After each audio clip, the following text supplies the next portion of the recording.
All you need to understand the market today in a nutshell. This is Market Today by N3WS. Hey there, listener. Ready to dive into today's top business and finance stories? We've got a stack of headlines that could actually reshape everything, from like your holiday shopping to even the future of your smartphone. Yeah, it's a fascinating mix we've got going on today. Potential strikes, we've got corporate shakeups, a couple legal showdowns, even a blast from the past in the media world. Oh, this is going to be good. Yeah. Buckle up, everybody, because we are diving right in. And let's kick things off with a story that could hit your wallet. Literally. We're talking about a potential strike at those East and Gulf Coast ports. Oh, boy. Yeah, you know, those supply chain issues everyone's always talking about. Right. This could make them look like a walk in the park. Yeah, exactly. The International Longshoremen's Association, the ILA, is in a bit of a standoff with the U.S. Maritime Alliance. Wages are a part of it, but the heart of the issue is really about automation. Robots coming for those dock worker jobs. Talk about a 21st century problem, huh? It's a huge point of contention, yeah. Now, think back to a couple years ago.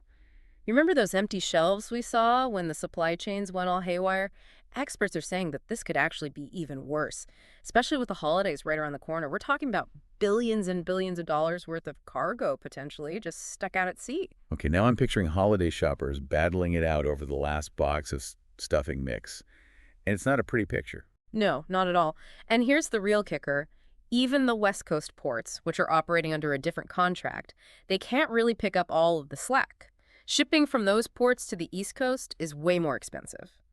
To give you an idea of how serious this is, some businesses are actually considering airlifting things like mangoes to avoid spoilage. Airlifted mangoes. Now that's a supply chain meltdown.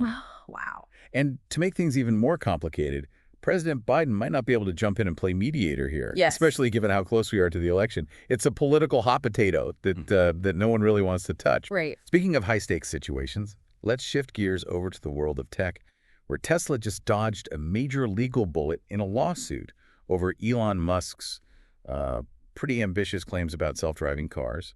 Yeah, this particular lawsuit was centered around those promises that Tesla owners would be able to, like, sleep in their car while it drove itself by 2020, remember? Where we'd all be chauffeured around by our cars. Right. Investors who bought into that vision were definitely not happy when it didn't pan out that way. Not at all. Now, while this dismissal is a definite win for Tesla, it's important to remember this is just one battle in a much larger war. They're still facing investigations from federal agencies, regulators all over those autopilot marketing claims. The real question is whether all this legal pressure will force Tesla and Elon Musk to change their tune on self-driving. Will they dial back those promises? Or double down? It'll be fascinating to watch. But let's move on from futuristic cars to something a little more concrete: profits. Pfizer, the pharmaceutical giant, is set to make a cool £2.7 billion. That's over $3 billion US, by selling off more of its stake in Haleon. And Haleon, for those who need a refresher, is the company behind a lot of those very familiar consumer health brands like Panadol and Centrum. Oh, okay. This move by Pfizer is interesting because it seems to suggest a shift in their long-term strategy. So maybe Big Pharma is moving away from over-the-counter remedies and going all in on those big blockbuster prescription drugs. It's a possibility. This move to cash in on Haleon could mean that Pfizer is looking to streamline their portfolio, focusing on areas where they see the biggest potential for growth. What does that mean for the future of consumer healthcare? Well, that's the billion-dollar question, isn't it? It is. And speaking of billion-dollar questions, let's talk about an industry facing some serious turbulence right now. The auto industry. Remember that mega merger a while back that created Stellantis? I do. They are the behemoth behind Jeep, Chrysler, Dodge, and Peugeot, just to name a few. Right. It was touted as this match made in automotive heaven, but it seems like the honeymoon phase is officially over. Oh, no. They are grappling with slumping sales, frustrated dealers, and even the possibility of a strike by the United Auto Workers. It sounds like they're trying to steer a cruise ship through a hurricane. Not exactly smooth sailing. Exactly. The auto industry right now is facing a perfect storm. High interest rates are putting a damper on car loans. Plus, consumer preferences are changing faster than you can say electric vehicle. And speaking of which, the transition to electric is a costly one, to say the least. And it's not just the big stuff. Word on the street is Stellantis is having Kind of a tough time integrating all those different brands, all those company cultures. They say merging companies is like trying to herd cats. Yeah, it's a recipe for some serious growing pains. It really is. And speaking of growing pains, let's talk about an industry that's really been feeling the squeeze for quite a while now. Satellite TV. Remember DirecTV and Dish Network? How could I forget? It feels like a blast from the past, Yeah. like those bulky CRT TVs and dial-up internet.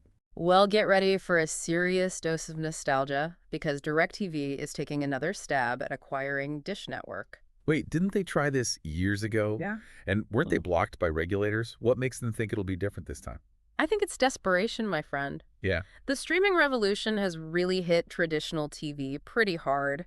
Companies like DirecTV and Dish are just scrambling to survive. They're hoping that by joining forces, they can get the scale, they can get the resources they need to really compete with, the Netflixes and Disney Pluses of the world. It's like they're building a life raft out of old satellite dishes. Right. It'll be interesting to see if it floats. Yeah. But hey, while we're on the topic of tech titans and power struggles, let's hop across the pond over to Russia, where Google and Discord just got slapped with some hefty fines for, shall we say, not exactly playing by the Kremlin's rules. Yeah, the Russian government has really been cracking down on online content that they deem inappropriate or illegal. And these fines against Google and Discord, those are just the latest example of their efforts to exert more control over what Russians can see and access online. Kind of sounds like they're trying to put a firewall around the internet. Yeah. Good luck with that. Right. It's really highlighting this ongoing global battle between governments and these tech giants. On the one hand, you've got companies like Google and Discord, which operate across borders and often, champion this free flow of information. But on the other hand, you've got governments that are really grappling with this challenge of trying to regulate this vast digital space, often for reasons of national security or, even social control. Talk about a digital tug of war. Yeah. And speaking of tech titans duking it out, let's talk about Epic Games, the company behind that gaming phenomenon, Fortnite. Remember a while back when they went head-to-head with Apple over those App Store fees? Oh, yeah. How could we forget? That was a landmark case. It really was. Sent shockwaves through the tech industry. Well, they're back at it, and this time they're setting their sights on Google and Samsung. They're suing them over a feature on Android phones. It's called Auto Blocker, and they claim it's designed to stifle competition and keep users locked into the Google Play Store. Essentially, Epic is arguing that Google is abusing its dominance in the mobile operating system market to maintain this stranglehold on app distribution. They're saying this auto blocker feature makes it a lot harder for users to download apps from alternative app stores, which limits consumer choice and, of course, cuts into Epic's profits. It's another classic David versus Goliath battle. But this case could have huge implications for the future of how we access and download apps. If Epic wins, it could totally shake up the App Store model as we know it. For sure. It really could. It's a battle for the heart of the mobile ecosystem, and the stakes really couldn't be higher. Now, before we get too deep into the digital weeds here, let's circle back to something a little more tangible, like your holiday shopping list. Okay, now you've got my attention. Remember that potential strike at those East and Gulf Coast ports we were talking about earlier? Imagine this. It's a few weeks from now. The holiday season is in full swing. You're ready to hit the stores, or more likely these days, the internet, to do some serious gift shopping. I'm already there. But instead of shelves overflowing with, festive cheer and all those must-have toys, you're met with empty shelves, sky-high prices, and shipping delays that would make Santa Claus blush. Okay, now that's a holiday nightmare. It is. And it's a stark reminder of how interconnected our world really is and how something as, seemingly distant as a labor dispute at a port can have this ripple effect on our daily lives. The decisions made in these negotiations, they could determine whether we're sipping eggnog with a smile on our face or we're out there fighting over the last roll of wrapping paper. No pressure, negotiators. But seriously, it's easy to forget how much we were relying on these really complex systems until they start to break down. Right. And speaking of things breaking down, let's revisit those grand visions of sleeping in our self-driving Teslas. Ah, yes, the future that never quite arrived. While Tesla did manage to dodge a bullet in that one lawsuit, the scrutiny surrounding their autopilot technology, it isn't going away anytime soon. Multiple investigations are still underway, and they're really examining whether Tesla overpromised and underdelivered on its self-driving capabilities. It's a cautionary tale, I think, Yeah. about the perils of hype and the importance of really managing expectations, especially when you're talking about technology that could literally have life or death consequences. But let's shift gears from the road to the medicine cabinet. Remember Pfizer's decision to cash in on its Haleon shares? Yeah, it seemed like a pretty savvy business move, netting them billions of dollars.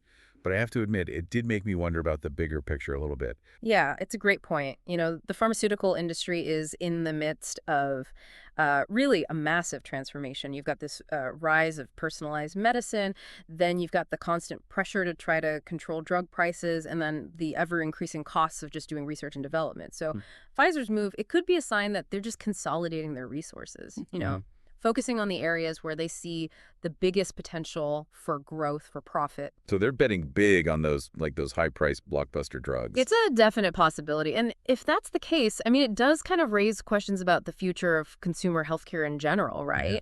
Are we going to see more of these big pharma companies sort of shifting away from the over-the-counter products and really diving deeper into that world of prescription drugs?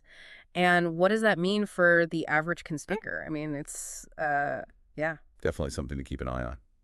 Well, before we wrap things up for today, let's do one last look back at all those big stories that we unpacked. We covered a lot of ground today, from that potential chaos of the port strikes to the ongoing saga of Tesla's self-driving ambitions.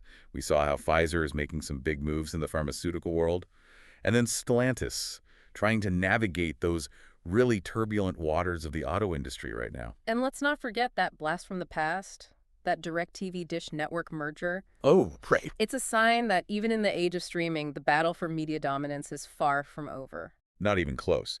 And then you've got this ongoing digital tug of war between governments and tech giants, right? With Google and Discord feeling the heat over in Russia and Epic Games once again taking on the might of Google. It's a wild world out there, listener, full of uncertainty, full of change. So as we wrap up, what is the biggest takeaway for you from today's deep dive?